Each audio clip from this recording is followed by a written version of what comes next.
അധ്യായം 47 അതുപോലെ തന്നെ സൂറത്ത് മുഹമ്മദിലെ 4-ാമത്തെ ആയത്ത്. എന്നിട്ടും ഇത് പറഞ്ഞ ഒരു കഷ്ണം ഇടും.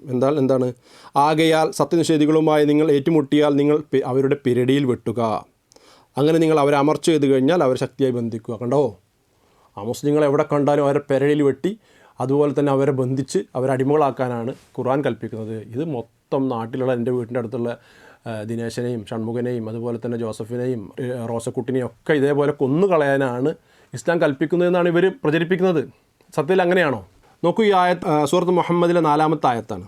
വൈദാ ലഖീതുമുല്ലദീന കഫറു, അവിശ്വാസികളെ സത്യനിഷേധികളെ നിങ്ങൾ കണ്ടുമുട്ടിയാൽ ഫളർബർ റിഖാബി, നിങ്ങൾ അവരുടെ പിരടിയിൽ വെട്ടുക. ഹത്താ ഇദ അസ്ഖൻതുമൂഹും ഫഷദ്ദുൽ വസാഖ്, അങ്ങനെ അവരെ അമർച്ച ചെയ്ത് കഴിഞ്ഞാൽ അവരെ ശക്തിയായി ബന്ധിക്കുക. അതിന് ശേഷം എന്ത് വേണം?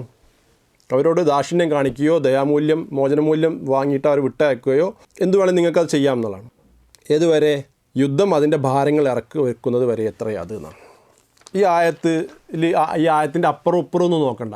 ഈ ആയത്തും നമ്മുടെ നാട്ടിലുള്ള മുഴുവൻ അമുസ്ലിങ്ങളെ കൊല്ലാനാണ് എന്നൊരു തെളിവില്ല. കാരണം എന്താ, വായിക്കുമ്പോൾ തന്നെ നമുക്ക് മനസ്സിലാവും. സത്യനിഷേധികളായി നിങ്ങൾ ഏറ്റുമുട്ടിയാൽ എന്നാണ്.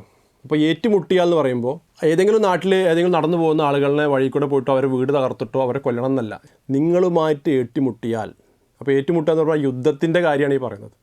യുദ്ധത്തിൻ്റെ കാര്യമാണ് അവിടെ പറയുന്നത് എന്നുള്ള ഒന്നുകൂടി ഉറപ്പാക്കണമെങ്കിൽ അപ്പുറത്ത് കുറച്ചും കൂടി പോയി കഴിഞ്ഞാൽ ഹത്ത തലാൽ ഹർബ് ഔസാറഹ, യുദ്ധം അതിൻ്റെ ഭാരങ്ങൾ ഇറക്കി വെക്കുന്നത് വരെ എത്ര ഇത് എന്നുണ്ട് വെക്കുന്നത്. അത് യുദ്ധം കഴിയുന്നത് വരെയാണ് ഈ നിയമമുള്ളത്. അതായത് യുദ്ധത്തിൽ നിങ്ങളോട് ഏറ്റുമുട്ടാൻ ആരെങ്കിലും വന്നാൽ നിങ്ങൾ അവരുടെ പെരടിയിൽ വെട്ടുക എന്ന്. അതായത് നിങ്ങൾ അവരെ കൊന്നുകളയുക എന്ന് തന്നെയാണ്. അതിനൊരു വേറെ വാക്കിലാണ് പെരടിയിൽ വെട്ടുക എന്ന് പറഞ്ഞത്.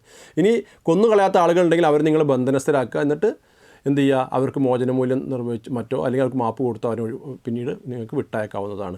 അത് ഏതുവരെയാണ് ഇതൊക്കെ ചെയ്യേണ്ടത്? യുദ്ധം അതിൻ്റെ ഭാരങ്ങൾ ഒഴിവാക്കുന്നത് വരെ. ഇത് നിങ്ങൾക്ക് സ്ക്രീനിൽ വളരെ വ്യക്തമായിട്ട് കാണാവുന്നതാണ്. എന്നിട്ട് ആലോചിച്ച് നോക്കിയാൽ ഇതും എന്താണ്, നാട്ടിലുള്ള മുഴുവൻ ആളുകളെയും കൊല്ലാനാണ് എന്ന് പറഞ്ഞിട്ടാണ് വാട്സപ്പ് യൂണിവേഴ്സിറ്റിയിലൊക്കെ ഇത് വാരി വെതിറുന്നത്. അപ്പോൾ സൂറത്ത് മുഹമ്മദിലെ 4-ാമത്തെ ആയത്തും ഈ സത്യനിഷേധികളെ കണ്ടുമുട്ടിയാൽ പിരടിയിൽ വെട്ടുക എന്നുള്ള ആയത്തും എന്തല്ല, മൊത്തത്തിൽ ഏതെങ്കിലും കാണുന്ന മുഴുവൻ മുസ്ലിങ്ങളെ കൊല്ലാനുള്ളതല്ല. ഇനി റസൂലിൻ്റെ കാലത്ത് തന്നെ അവിടെയുള്ള എല്ലാ മുശ്രിക്കുകളെയും കൊല്ലാനുള്ളതല്ല. യുദ്ധത്തിന് വന്ന യുദ്ധ സമയത്ത് സന്ദർഭത്തിൽ മാത്രമുള്ള ആയത്താണ് എന്ന് നമുക്ക് മനസ്സിലാവും.